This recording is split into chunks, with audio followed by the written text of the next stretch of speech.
இங்க ஒரு பொண்ணு பேச்சுலர்ஸ்லாம் தங்கியிருக்கக்கூடிய வீட்ல ஒரு சமையல்காரியா வேலை பார்த்துக்கிட்டு இருக்கா. அந்த பசங்களுக்கு என்னலாம் தேவைப்படுதோ அதை 3 வேலையும் செஞ்சு கொடுத்து அது எல்லாத்தையுமே வீடியோவாவும் எடுத்து அதை யூடியூப்லயும் போஸ்ட் பண்ற வேலையை பார்த்துக்கிட்டு இருப்பா. இப்போ ஒரு நாள் அந்த பசங்களுக்காக ஒரு மில்க் ஷேக் ரெடி பண்ணி கொடுத்திருப்பா. இந்த மில்க் ஷேக் அவங்க குடிச்ச உடனே சூப்பரா இருக்குது, நீங்க எப்படி அதை பண்றீங்க அப்படின்னு சொல்லிட்டு கேட்டா இதெல்லாம் சீக்ரெட் சொல்ல மாட்டேன் அப்படின்ற மாதிரி சொல்லிருப்பாங்க. இப்போ அந்த பசங்களுமே ஒரு சின்ன இன்கிரீடியன்ஸ்லாம் கொடுங்க அப்படின்ற மாதிரி சொன்னா கூட கண்டிப்பா சொல்லவே மாட்டேன் அப்படின்ற மாதிரி சொல்லி அந்த பசங்க கிட்டே இந்த வாரத்துக்கான பொருட்கள்லாம் வாங்கணும், அதுக்காக காசு தேவைப்படுது, காய்கறி வாங்கினா மட்டும் தான் அடுத்த வாரத்துக்கு ஓட்ட முடியும் அப்படின்ற மாதிரி சொல்லும்போது அந்த பசங்களுமே சரி நாங்க வாங்கி தரோம் அப்படின்ற மாதிரி சொல்லிடுவாங்க.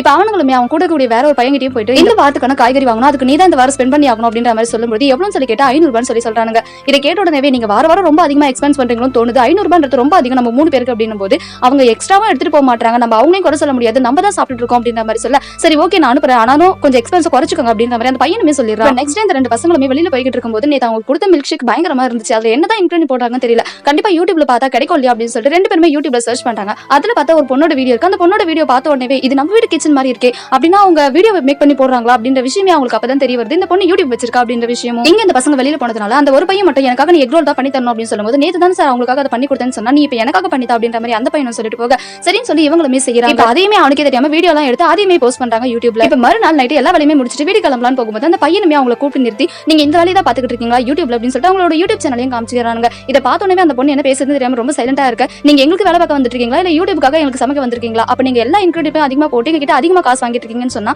அந்த பொண்ணு அதை மறுக்கிறா. இல்ல நான் உங்ககிட்ட இந்த கம்மியான ரேட்டுக்கு தான் காசு வாங்கி எல்லாத்தையுமே பண்ணிக்கிட்டு இருக்கேன், நான் என்னோட யூடியூப்காக எக்ஸ்ட்ராவா ₹1 கூட உங்ககிட்ட இருந்து நான் வாங்கவே இல்லை அப்படின்ற விஷயத்தையுமே சொல்றா. உடனே அந்த பையனுமே இல்ல நீ இதுக்கப்புறம் நீ இங்க இருக்கவே தேவையில்லை, நீங்க இருந்து போலாம் அப்படின்ற மாதிரி அவளுக்கான காசுமே கொடுக்கும்போது நீங்க என்ன தேவையில்லாம எடுக்கிறீங்க, நான் இங்க இருந்து போகவே மாட்டேன், நீங்க மட்டும் இங்க இல்ல அவங்க 2 பேருமே தான் இங்க இருக்காங்க, நீங்க 3 பேரும் சேர்ந்து என்ன போகணும்னு சொன்னீங்கன்னா கண்டிப்பா நான் இங்க இருந்து போயிடுறேன் அப்படின்ற மாதிரி அவளுமே போயிட்டு அவங்க 2 பேர்கிட்ட கேட்டா அவங்க 2 பேருமே நீங்க இங்க இருக்கிறது எங்களுக்கு பிரச்சனையே இல்லை அப்படின்ற மாதிரி சொல்லிடுறாங்க. இப்ப அவனுமே ஏதாச்சும் பண்ணுங்க போங்க அப்படின்னு சொல்லிட்டு அங்க இருந்து போயிடுறாங்க. இப்ப மறுநாள் எப்பவும் போல வேலைக்கு வர இடத்துல புதுசா ஏதோ கிஃப்ட் மாதிரி இருக்கு, இது என்னடா கிஃப்ட்னு சொல்லிட்டு எடுத்து பாக்குறா. அதுல பார்த்தா ஒரு சின்ன ஸ்டாண்ட் ஒன்று இருக்குது. இந்த பொண்ணு ரொம்பவே கஷ்டப்பட்டு வீடியோ எடுக்கிறா அப்படின்ற விஷயத்தை அந்த பசங்களுமே பார்த்துட்டு சரி ஓகே இதுக்கப்புறம் இவங்க வீடியோ எடுக்கிறதுக்கு கஷ்டப்படக்கூடாது அப்படின்றதுக்காக அவங்களுக்காக ஒரு கிஃப்ட்டுமே பிரசன்ட் பண்ணிருப்பாங்க.